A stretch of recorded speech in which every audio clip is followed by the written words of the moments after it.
कि सर वो हमारे आगे आगे बिठाते हैं पर काम कभी लेट हो जाते हैं, तो फिर हमें तो सीट ढूंढने में भी अजीब सा हो जाता है। तो मैं लड़कियों को वापस कह रहा था कि सॉरी, ये हम पुरुषों पे धब्बा है कि हम अभी तक ऐसा समाज नहीं बना पाए जिसमें तुम्हें हम सेफ बिठा सके। ये हम सब लड़कों पे, हम सब पुरुष प्रजाति पे कलंक है कि हमने हमारे समाज को ऐसा बना लिया। अब तक हम ऐसा ही बिठाते थे, लड़के लड़कियां साथ ही बैठते थे। पिछले 2 साल में जब से आप जैसे छोटे छोटे टाबर आने शुरू हुए, जिनका उद्देश्य पढ़ाई कम है, मनोरंजन ही अधिक है, हमारा पूरा सिस्टम बिगड़ गया है। मैंने पहले कभी, मैं कोचिंग में पढ़ाऊं, यहीं पढ़ा हूं, है ना।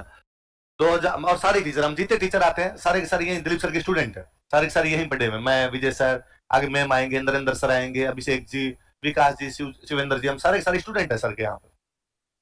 मैंने कभी नहीं देखा था कि हम ऐसे कभी बैठा करते थे। नॉर्मली जो जहां बैठना चाहता वहां पर आके बैठ जाया करता। आपका दोस्त होते 2-4 तो उधर बैठ जाते, नई सीट मिली लड़की के पास, मिली लड़की के पास, लड़कियों को भी वहां मिल गई, वहां सब ठीक ही महसूस करते थे, ऐसा कभी हुआ ही। पिछले 2 साल में हमने देखना शुरू किया लोग सीटों के लिए लड़ लेते हैं। मैं तो बड़ा अचंभित था इस बात से कि सीट के लिए कैसे लड़ सकता है। ये कौन सी एसडीएम की सीट है, ये कौन सी एसडीएम की सीट है। मैं यहां बैठा था, ये आके बैठ गया। पिछले 2 साल से हमने ये सुनना शुरू किया कि बच्चियों ने आगे शिकायत करनी शुरू की, सर ये पीछा करता है। पहले हमें लगता था ये काम कॉलेज में होते हैं, स्कूलों में होते हैं। मैं अक्सर जब लोगों को कहता हूं, मैं हर बार हर पेरेंट्स को कहता हूं जो मेरे से मिलता है, कि अपने उन बच्चों के यहां एडमिशन मत करवाइए जो फर्स्ट ईयर सेकंड ईयर में पढ़ते हैं। पेरेंट्स का होता है कि तो सर क्या करेगा ये, मैं बोलता हूं कॉलेज भेज दो इसको। सर कॉलेज जाके क्या करेगा।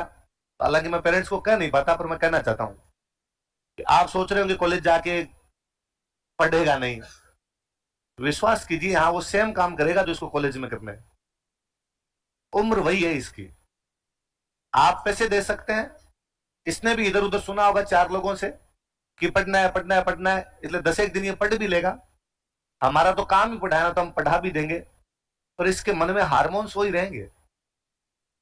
इसलिए मैंने पिछले 4 साल में या पिछले 3-4 साल में ये देखना शुरू किया कि यहां लड़के आपस में लड़ लेते हैं, बाहर दोस्त बुला के लड़ लेते हैं। ये कोई कोचिंग में कैसे कर सकता है। जबकि आपसे किसी से पूछा जाए कि तुम्हारा उद्देश्य क्या है, तो आप सारे कहते हो कि सर आरएस बनना है, सर हमें आईएएस बनना है। मैं कहता हूं जितने आज तक लड़े हैं ना कभी कोचिंग में, तो शुरू शुरू में हम समझाते थे यार नहीं लड़ना चाहिए, फिर पता चला यार कोई बाहर से 5 चवन्नों को बुला के लेके आ गया, खुद तो चवन्ना था ही, 5 लीचड़ बाहर से और लाया और किसी टाबर के साथ मारपीट कर ली। तो महेश नगर थाने वाले, पीछे शिप्रापत थाने वाले, ये जानकारी है। तो नॉर्मल सा उनको गजेंग लो, आ जाओ, एक सही आ रखा है तुम्हारे लिए मामला। थोड़ा एक लाइन चलती है ना उस पुलिस वाले पे, जिंदगी भर एग्जाम देने लायक ही नहीं हो। आरएस आईएएस छोड़िए, एग्जाम में नहीं बैठने देंगे। ये पिछले 4 साल की हकीकत है। ये सेपरेशन छोड़ो। जिस प्रकार से लड़कों तुम्हारी बुद्धि है ना, मुझे लगता है लड़कियों को कहना पड़ेगा बुरके में हो, इधर तारना पड़ेगा, यूं अलग से सेपरेशन करना पड़ेगा कि टेंट बनाया जाए, लड़कियां अलग बैठे तुम अलग बैठो। खुद को सुधारिए। अब मैं तो ऐसा कतई नहीं कर सकते कि हम हमारी बहन बेटियों को इस प्रकार से कोई टॉर्चर करना शुरू कर दे। मैं ये नहीं कहूं कि भाई लड़कों की सारी गलतियां हैं, तो लड़कियां भी गलत रही होगी, पर फिर भी 90% अपनी है, इसलिए सेपरेशन है, इसके अतिरिक्त कुछ ही नहीं है। यदि कोई आप 4 लड़कों के बीच में बैठ के कोई लड़की सेफ फील नहीं करती है, तो ये ढकनी में नाक डबो के मरने जैसा है, इसके अलावा कुछ ही नहीं।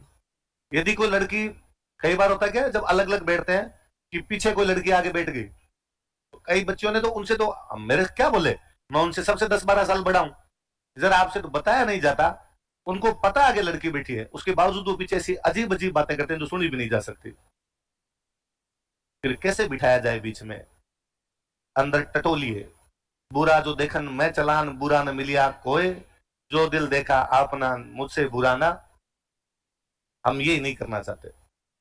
इसलिए मैं फिर कहता हूं, इन कोचिंग का उद्देश्य, इस पढ़ाई का उद्देश्य तब तक नहीं निकलेगा जब तक आचरण ना सुधरे। सुकरात का स्टेटमेंट है, ज्ञान वही है जो चरित्र में झलके। यदि ज्ञान प्राप्त किया और चरित्र में झलका नहीं, चरित्र में उतरा नहीं, उस ज्ञान की कोई वैल्यू नहीं है। पढ़े लिखे पशु बन के रह जाएंगे हम।